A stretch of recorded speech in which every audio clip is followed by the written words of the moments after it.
Hey, Hey, hey, hey, hey.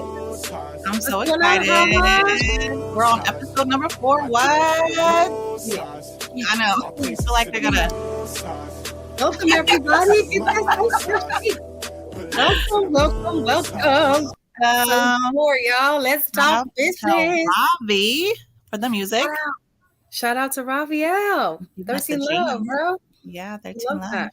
We have such an amazing show today. Dude, welcome to our show, everybody. To Let's Talk Business. We get all up in your business. All up in your business. We got Super Tuesday. It's the top of the month, y'all.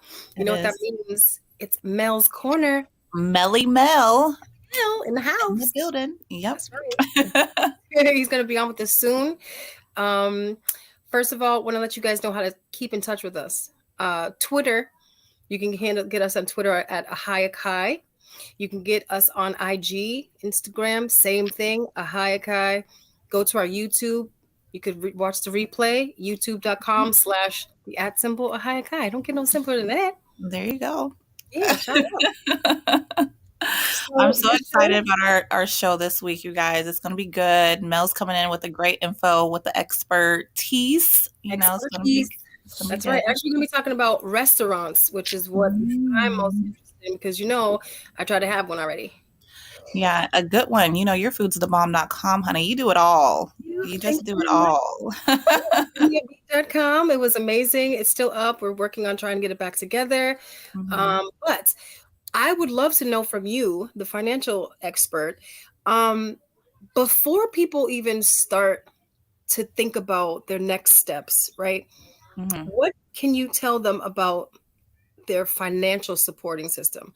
How can they, when they're in the process of getting their business, plan together, what's their first step to do as far as financial is concerned? As far as financially, most people, they're trying to save up. They're probably getting money together from their savings, their 401k, they're working really hard to just, financially support this business. But in reality, you really need to start working on your business credit. You want to use other people's money, and that's where it's at. Use other people's money. You don't have to stress out about working so hard. You need to start building your business credit right away. So, okay, so you have there's your credit, there's personal credit, and then there's business credit, right? Right. So, what would they need? What are the steps they would need to do before even applying to get business credit? Because I'm sure there's something you have to do prior to then saying yes. Business credit. You can't just go in and and ask the bank for I want your money, sir. Right. So you need to do the basic stuff. So you want to first get a business address, and it not your home. If you do something virtually, then or like do a service, then get a virtual address. So that way you can put that on your LLC whenever you're getting your EIN. You want to get a business phone number. You need to get a business email address. And so you want to do those basic things, before you're just going straight into that. You also have to register in Duns Bradstreet and get an LLC. Obviously you want to get an EIN. You can get an LLC or a corporation, but you need to make sure those little steps are there. And if you want to know more, you can register to our business class. It's free. There you go. Free classes, y'all. Yes, so you can get at me on Linktree /Ahava Bay. Click on business credit class. There'll be a little some information you have to fill out, and then you'll get the link sent to your email.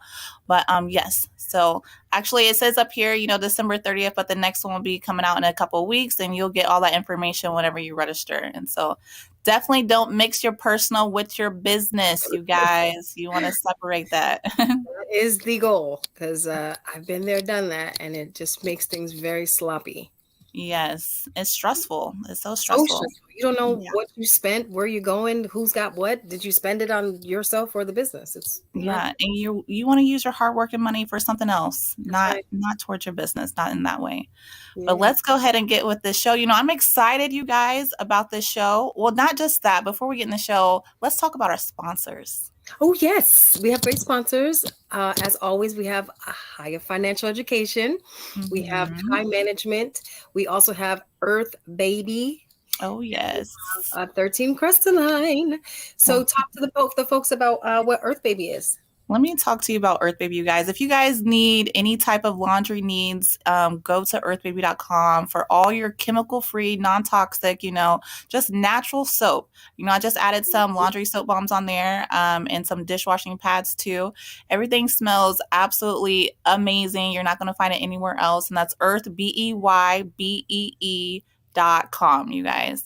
And Listen, go get your stuff together. get it Smell like together. feel goods. You smell Yes. good. And for you, you just do it all, but I Yep. love that you have this holistic thing going on. You're just there for all the herbs and the cleanses, and tell them about 13 Crystalline. Yes, ma'am. And thank you for that. I try to do what I can. So yeah, 13 Crescent Line is a place that you can go consult with me or my consort and find out whatever's ailing you, how to get to the root of the problem. There you Um, go. we don't just shove herbs on your throat. We actually consult you on your nutrition because that is a big deal. If you're just Mhm. taking herbs because somebody said take herbs and you're not changing your lifestyle, just have expensive bathroom rooms. Yeah, So not we gonna. educate you at 13 Crest Line. Go ahead and get your free consultation for 15 minutes at 13KRSTALIGN.com and align yourself back to Christ, baby. Okay, you heard that. Right. Now let's get into our show, you guys. We have Mel coming up. He's the owner of the Source Radio Network. He is the expert when it comes to business. We're going to talk about how you should run your restaurant, what to do from start to finish. And I'm excited. So, Mel, go ahead and come on to our show. Hello, how are you? Hey, Mel, how are you doing? Good. How's everybody? Excellent. Yes, I'm Excellent. good. Good. I'm excited for Mel's Corner. We always get the good info with you. Thank you so Mhm. much for allowing us to use your platform. So good to be here. I'm glad to have you, and I'm going to call for my 15-minute nutritional consultation. Yes. Yes. I need herbs and a prayer. We all do. It's a good We place got to you for start. both, right? Yeah. So Okay. now let's talk business, That's our business. Yeah. Okay. And so Yeah. you are very familiar when it comes to restaurants, starting a restaurant. But as a whole, like what do you have for somebody that wants to start their own restaurant? What's the first step? Like what should they focus on, at the very beginning? Because a lot of people want to focus on food. That's right. Yeah. Let me start off by talking about why a business should be seen as a hologram. There we go. A hologram is almost four dimensions because you can stand a hologram. You can stand inside and look all around the inside of the interior. You can stand on the Mhm. top and look down, the bottom and look up. You can stand on the sides and look in. And Right. and that's how you have to think about your business. You have to think about your business as a hologram. You got to see it from the inside. So if we're talking about restaurants, what are the things you have to look at? Well, you have a back and you have a front. The back is the kitchen, and the front is where everybody gets served. Mhm. So you're standing inside and looking around, and you have to look out the window. Where am I located? Is this the right place for me to be? And Yeah. you know, then you have to look deeper inside, and you have to say, how many tables do I have, and what's the turnover rate of my tables? How many meals do I have to serve to break even? How do I price my meals? So when I say it's a hologram, Mhm. the food is, as you mentioned, Ahava, the food is a given. If you don't have food, you don't have a restaurant. So everybody usually starts off with the fact that they know how to cook, Mhm. and a lot of people are extremely skilled. And the minute they think about having a restaurant, everything else is not focused on the food. It surrounds the food, and it Mm-hmm. brings Mhm. the food to the customer and brings the customer to you and brings money to repay all the expenses, of running the restaurant. So, it's not simple. And so many people who want to start a restaurant who are spectacular chefs, their restaurants fold within 6 months to a year because they didn't look at it holographically and they didn't look at it in terms of that the food is the given. It's the least important thing to concern yourself with. Like, for example, if you have let's say you have a front of your restaurant that has 20 tables. Let's look at the back at the kitchen.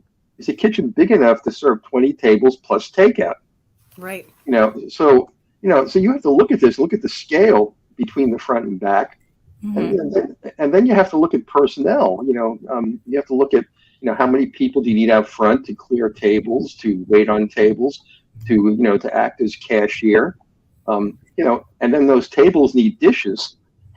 How many dishes do you need to buy, and how do you restock them? And do you get it from a supplier, or do you go out and you go and shop for them yourself? I mean, there's so many decisions. Even let's talk about, okay, we're standing outside your restaurant you just opened. Hmm. Why is it where it is? Is that the best location? If you're serving high-end food and you're in a zip code that has an average income of $30,000, you have a problem. Huge Yeah. problem. So, so No way.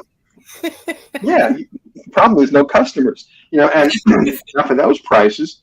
So you have to look at a zip code and look at the demographics. What's the average age of the people in that community? Do they have children? Is that relevant to your restaurant? Is it a family restaurant? Is it a high-end, gourmet restaurant? And then you have to look at competition. What other restaurants are in the area? Yeah. And so you have to start looking when you're starting to think about a restaurant. You have to start thinking about demographics. Even if you're going to be a caterer, and your primary food is not going to be served on the interior, but be delivered outside the interior. Well, you'll need a truck if you're going to be doing catering. So there's so many things to think about and the food, like I said, is the least important because that's a given. If you don't have good food, you're not going to make it. So it's everything else that you need to start off with, and there's just so many things. Like let me pricing food. I mean, that is often so poorly addressed, and Yeah. that's where so many restaurants fail. I mean, there's just so many different parts to this, but I just want to emphasize the holographic nature that you have to look at all of this from the inside, from the outside, and make sure you have all the pieces right before you even say, I'm going to locate my restaurant here and open my doors. So let's say you have all of the makings for that, right? So you have the fact that you cook good food, you've got a location that coincides with your space, but now we're trying to figure out how to price the food according to your location and the size of your restaurant. How do people do that? Is there a ratio that they would work in? Is there a percentage? How does that work? Yeah, Yeah. that's a great question, and it goes back to some of the first things I was talking about.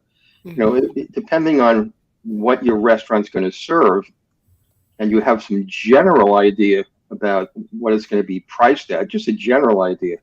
If you're going to be serving steak, it's not going to be the same thing as serving hot dogs and hamburgers. Pricing is going to be radically different. Right. So you have to make sure in the zip code there's enough income to support it. And typically, high-end restaurants also coincide with educational level.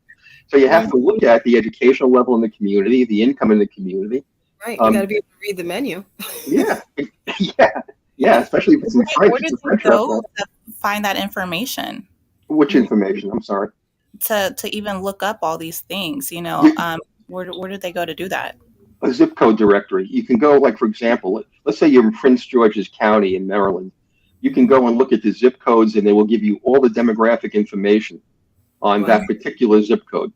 So you might say, I really want to locate my restaurant here because it's near where I live, and you look at the demographics, and it doesn't support the kind of restaurant you have.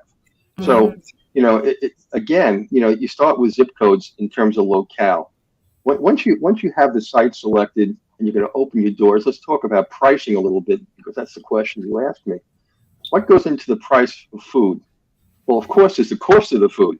Then you have labor. You have a sous chef who does preparation. It may be that you want to do a mom and pop operation. You don't want to have a sous chef. You want the chef to do all the preparation. You need refrigeration. You need sinks. You need stoves and ovens. So you have you counter space in the back. You need a freezer. So you have to start pricing in, the cost that you're paying And some of this stuff, people are buying on credit for their business. They have to price in the cost of these into each dish they serve. Like, for example, I know it sounds hard, but here's the situation. The first thing you look at is the cost of food. You have to amortize your equipment cost over each dish you serve. It has to be in there somewhere, because somewhere the cost that's very expensive to set up a kitchen has to be absorbed, so you still make a profit. Mm-hmm. Okay, so you look at the number of tables you have, and then you have 4 tops, 2 tops. How many? What's the size of your tables? How many tables are there? And what's your turnover ratio? How long do you think people will be seated? If people come in and you have 20 tables and they sit for 4 hours, you have a problem. That their dinner's gone, and you only serve 20 possible people or 20 tables.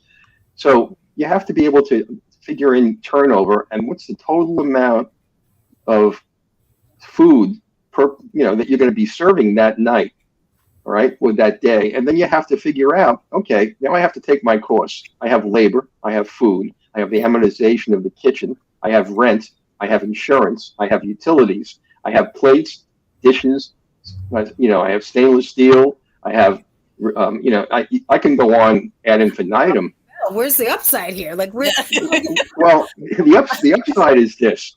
Once you figure out the total cost, and and then you average out per month, you can break it down per day, and then you look at the number of tables, and you look at the number, how often you can turn those tables over, and then all you do then is simple. You take the total amount of people you're going to serve and divide it into the monthly total cost. Mm-hmm. Then you'll find out what is my actual cost. And then you have to double or triple the cost to come up with the price per dish. And this is a problem because a lot of times you'll find you're grossly underpriced. The menu items have to be really adjusted. And if you don't do this, you might say, well, I'm getting $15 per person, but your actual cost might be $17 a person. Right. So this is where most restaurants fail. They fail on the pricing model, and they fail on the location that can support the pricing model. Quick question too. Like, so I've heard of a lot of successes from people going from the street cart, Mm-hmm. and then really getting this huge audience, these huge clients for their food truck, and to the point where they're like, it's time to get a restaurant. Mm-hmm. Or they would prefer that because they're kind of outgrowing the food truck, or they're just tired of the food truck type of thing, or they have both. They're able to have both. Would you say it's beneficial to start in that arena first to test the waters, so to speak? Like, how are people really making that temperature change to, as a small company, mom and pop, to opening up a shop? What are the best? It's a great question, but here's the problem: you're not going to serve lobster out of a truck, or you're not going to serve Chateaubriand out of a truck. So depending on the food, there may be some preliminary ways you can start off smaller, right. But it depends again on the type of cuisine you're offering, and that will determine whether or not there's a startup process, or whether you have to just go into a restaurant, and have a plan and know what you're doing. So it really depends on the food that you're considering, to serve to people. If you're going to be like a diner and serve everything from, eggs for breakfast, to cheesecake right. for dessert, that's a totally different operation. So, and this is my point. And restaurants are illustrative. I owned a restaurant in Florida. And so, I'm talking from experience, both as a person who's been deeply involved in business management, but also involved with my own business. And I can tell you that, there has to be some meeting between the kind of food you're serving and how you're going to present this to the people that are going to be your patrons. Like, for example, you could have a great restaurant and no parking. So, people can't park, so like this is why I said to you before, the food is the least of your problems. The real problems are, how do you get the food into people, and how do you make it profitable? and sustainable? And how do you grow? That's the other option too. Do you expand? If you reach the point where you can't do any more business where you are, do you go to a bigger location or start a second location? Right. That's not the same. They're two totally different animals. Are you going to be able to manage another location from your location to have the same quality control? That's where a lot of times the restaurant falls apart when they expand to a second location and the quality diminishes. So Well, I have a question. So yeah, for you, since you already have a restaurant, yourself, from somebody that's starting from the very beginning, and they want to grow their restaurant, they're just now starting, they want to get customers. Like, how did you start? How did you start attracting customers and growing your business? okay, yeah, that's a great question. The restaurant I owned was in Mount Dora, Florida, a small town north of Orlando. And it's a very artsy town. They have craft festivals, they have art festivals, Mm-hmm. so they draw lots and lots of people to the area. I had a building that was an old building that was built in the 1920s that had been renovated. And the top floor, we opened an art gallery. Oh, So, so people would come into the art gallery and go downstairs and eat food. So, yeah. so yeah, so I would, we called it the art of food. there you Oh, I And like that. and we have art exhibitions and have different artists come in who are local, some were national. So Mhm. we wanted to create a draw so people would know the restaurant, not just for its food, which was excellent, Mhm. and people who came in for the food often went up and bought art. So figuring out a complementary structure to market, like today, one of the things you have is Uber Eats, and you have, and so you can do a lot of takeout. Now, before it wasn't as easy, but Yeah. now it's cost effective for the people who have a restaurant. So takeout can become a major part of your business, and it wasn't like that 5 years ago. Right. It's almost like if So you don't have that, you're kind of cutting your arm off a little bit, because you're limiting your clientele, so to speak. Mhm. definitely, definitely, and so this is so my point is when I'm talking about the restaurant that I had in Florida that was Mhm. very successful. The point is that you have to come up with some way that you're going to draw customers to your restaurant, and that's why location is super important. The kind of cuisine, somehow affiliating your restaurant with a second business, and I did that with the art gallery. Mhm. That was my Mhm. model. Yeah. So, you know, if you're going to start a restaurant, basically you need to have a business manager. You really, anybody who tries to do it on their own that has no restaurant experience is Mhm. really taking a huge leap of logic and risk. Mhm. Because just a simple thing like we talked about, pricing food is not simple. There's so many costs that are unannounced that need to be accounted for in the pricing of your food. Yeah. Mhm. You know? So, and then, there's the other things are staffing and training. Training is critical. Yeah. If there's one thing that I find when I go not only into restaurants, but any store these days, Mhm. people who are working there are so poorly trained, it's pathetic. Oh, Yeah, and it's not their fault, it's management's fault. And, yeah. you know, so if you go into a restaurant, you're looking and you want to sit down, you want a person who's pleasant, you want a person who's efficient, Right. you know, and that seems like such common sense, but it's not common in a lot of restaurants. Right. Right. It's the first point of contact. If they're Yeah, Yeah. literally your that's speaker. right. That's right. Service, Yep. and this goes to in any company, but especially in food, you want to feel like you just came to your house and you're Oh taking off my your gosh. shoes and you're about Yes. to sit down and eat some good food. Yeah, and the food industry is changing in this way. You can go in a lot of restaurants now, and they have QR codes. They have a little electronic Yes. thing on your table, and you go order the QR code. But here's the problem: some of those QR codes then go to a website where you order. The food takes twice as long, and Mhm. they have half the menu. So Right. sometimes these technological innovations, you know, don't work. So Yeah. you know, so you have to also look at there are a lot of restaurants that are fairly, I shouldn't say a lot, but there are restaurants that are fairly successful, minimizing the contact you have with people and having people being able to order on their cell phones or through a QR code. Right. And and the food is brought out to them, but it minimizes the contact with waiters and waitresses. It depends again on the demographics and the kind of people. Young people might find that attractive, but older people may find that unattractive. They Right. want someone to pay attention to them.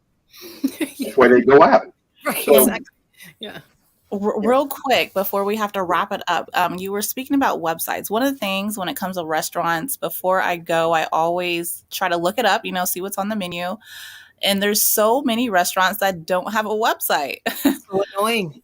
They have a Facebook page that says nothing about their business. It's horrible. It's horrible. And they might have amazing food.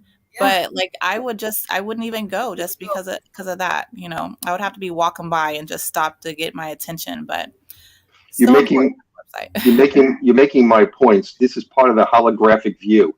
You have to look at how are people going to even come to my restaurant? What preparation do they need to make sometimes? Like looking at a menu, calling, checking in to see if the table's available. If you don't have a website, it's a major issue. So again, this is part of the planning process where I keep saying the food is your least important problem. Very true. Well, thank you, Mel, for being on the show. Do you have anything that comes to mind that you would like to speak about real quick before we wrap it up? Well, yes, this conversation made me extremely hungry. Me too. Love some great food. Yes, we're gonna have to have Noni come cook us some food. Sounds good to me. We have to have a conversation though, because there's so many facets of food talk that we can have, especially with restaurants. We can even talk about meal prep and like stuff, shipping food out. I would love to talk about that. And where do you get your food from? Do you get it from a distributor like Cisco Foods, or do you or do you go to your local Aldi's and pick it up? Right, that's a big deal, and it changes the price point so drastically, tremendously.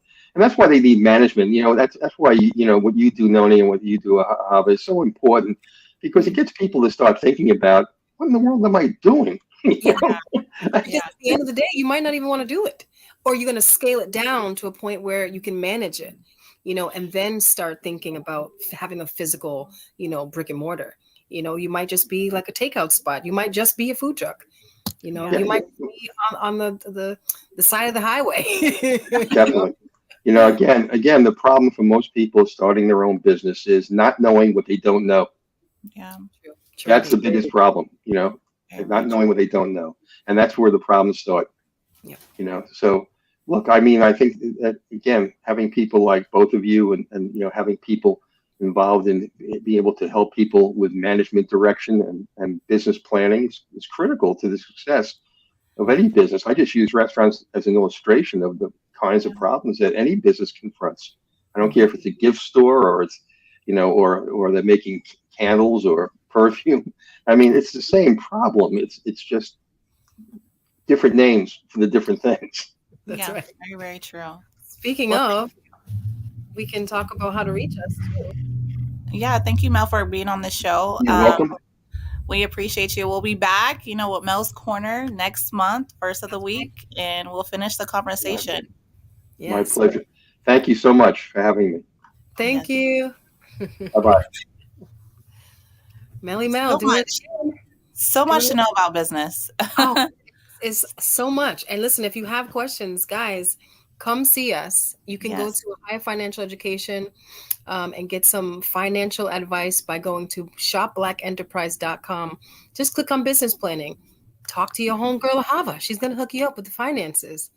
Come see Kai Management, and I will help you with that marketing. Get you thinking about whether or not you're ready for a brick and mortar or not.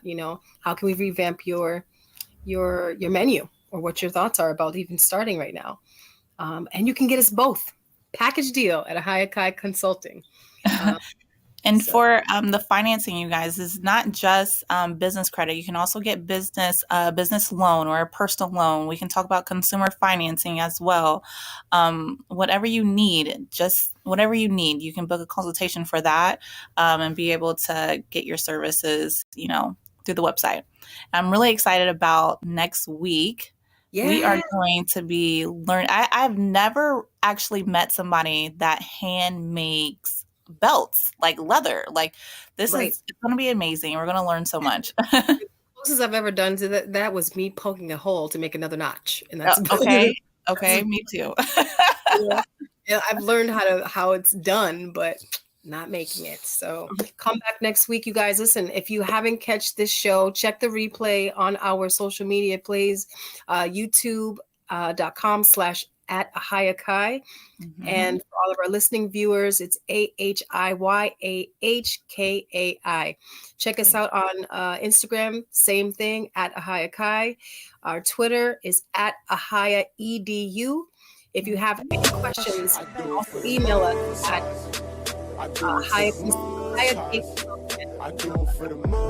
Yes. Thank you guys for the show. We'll see you next week and get up all up in your business. Hey.